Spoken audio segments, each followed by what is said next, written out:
ప్రస్తుతం మనం సింహాచలం కొండ పైన ఉన్నాం. ఈ కొండ పైనుంచి అటుపక్క హనుమంతవాక్ వెళ్ళడానికి ఒక రోడ్డుని అయితే నిర్మించడం జరిగింది. ఇది సగం వరకే నిర్మించి సగం ఆగిపోవడం జరిగింది. అయితే గతంలో ఇదే రోడ్డు మీద ఒక లారీ తిరగబడిపోయి లోయలో పడిపోయిందని కొన్ని విమర్శలు అయితే మనకి వినిపించాయి. అయితే దీనికి సంబంధించి దాని కారణంగానే ఈ రోడ్డుని అయితే ఆపేశారని గతంలో పలు రకాల విమర్శలు అయితే భక్తులు అదేవిధంగా ప్రజలు స్థానికులు అందరూ చెప్పడం జరిగింది. అయితే రోడ్డు ఆగిపోవడానికి ముఖ్య కారణం వచ్చేసరికి ఇది సగం వరకు దేవస్థానం ఆధ్వర్యంలో ఉంటే మిగిలిన సగం ఫారెస్ట్ డిపార్ట్మెంట్ వారి ఆధ్వర్యంలో ఉంది. అయితే ఫారెస్ట్ డిపార్ట్మెంట్ వారు దీనికి పర్మిషన్లు ఇవ్వకపోవడం వల్ల ఈ రోడ్డు అన్నది సగం వరకు నిర్మించి ఆగిపోవడం జరిగింది. అయితే ఫారెస్ట్ డిపార్ట్మెంట్ వారు ఎవరైతే ఉన్నారో దీనికి పర్మిషన్ ఇవ్వకపోవడానికి గల కారణాలు వచ్చేసరికి చెట్లు కొట్టడం వల్ల ప్రకృతి నాశనం అవుతుంది, పర్యావరణం నాశనం అవుతుంది అనేసి మరి ఫారెస్ట్ డిపార్ట్మెంట్ వారు చెప్పి ఆ ఒక కారణం చేత దీనికి పర్మిషన్ ఇవ్వకుండా ఈ రోడ్డు అన్నది నిర్మించకుండా ఆగిపోవడం జరిగింది. అయితే ఒకవేళ ఈ రోడ్డు నిర్మించడం వల్ల ఎన్ని లాభాలు ఉన్నాయన్నది చూసుకుంటే సింహాచలం రావడానికి చాలా మంది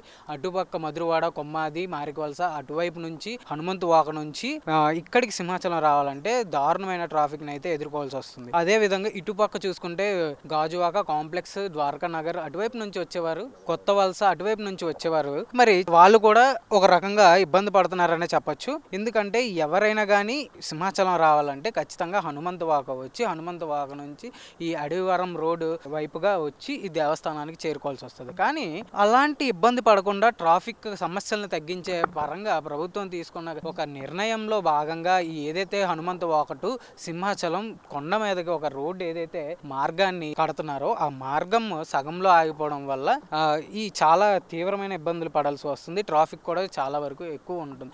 మనకు తెలిసి ఒకవేళ ఇప్పుడు ఈ రోడ్డు కానీ నిర్మిస్తే ఈ నిర్మించడం వల్ల చాలా వరకు ట్రాఫిక్ అన్నది అదుపులో ఉంటుంది. అంటే హనుమంతు వాక నుంచి వచ్చే ట్రాఫిక్ ఏదైతే ఉందో ప్రతి ఒక్కరు అక్కడికే చేరుకుంటారు కాబట్టి అక్కడి నుంచి స్ప్లిట్ అవ్వడం వల్ల ఇక్కడ సింహాచలం కొండ మీదకి చేరుకోవడానికి చాలా వరకు ట్రాఫిక్ అన్నది కంట్రోల్ అవుతుంది. కాబట్టి ఇది ప్రభుత్వం తీసుకున్న ఒక మంచి నిర్ణయం అనే చెప్పొచ్చు. కానీ ఫారెస్ట్ అధికారులు చెప్పిన దాని ప్రకారం ఏదైతే ప్రకృతి నాశనం అవుతుందనే ఉద్దేశం ఏదైతే ఉందో చెట్లు కొట్టడం వల్ల మొత్తం ప్రకృతి దెబ్బతింటుందని చెప్పడం కూడా ఒక రకంగా మంచి ఉద్దేశమే అనే చెప్పొచ్చు. కానీ ఏది ఏమైనప్పటికీ ప్రజల అభిప్రాయంలో మాత్రం వారికి ఉన్న ఇబ్బందుల్ని అధిగమించి ఈ యొక్క దేవుణ్ణి సింహాద్రి అప్పన్నను దర్శించుకోవడానికి సులువైన మార్గాలను నియమిస్తే బాగుంటుందని ప్రజలు కోరుకుంటున్నారు, భక్తులు కోరుకుంటున్నారు. కాబట్టి దీన్ని దృష్టిలో పెట్టుకొని ప్రభుత్వం అవని అదేవిధంగా అధికారులు అవని ఫారెస్ట్ అధికారులు అవని ప్రతి ఒక్కరు దీన్ని దృష్టిలో పెట్టుకొని దీనికి తగ్గ చర్యలు తీసుకొని ఏదో ఒక విధంగా ప్రజల కష్టాన్ని తీర్చాలని కోరుకుంటున్నారు. కెమెరామెన్ సతీష్తో తరుణ్, BBC 1 TV, విశాఖపట్నం.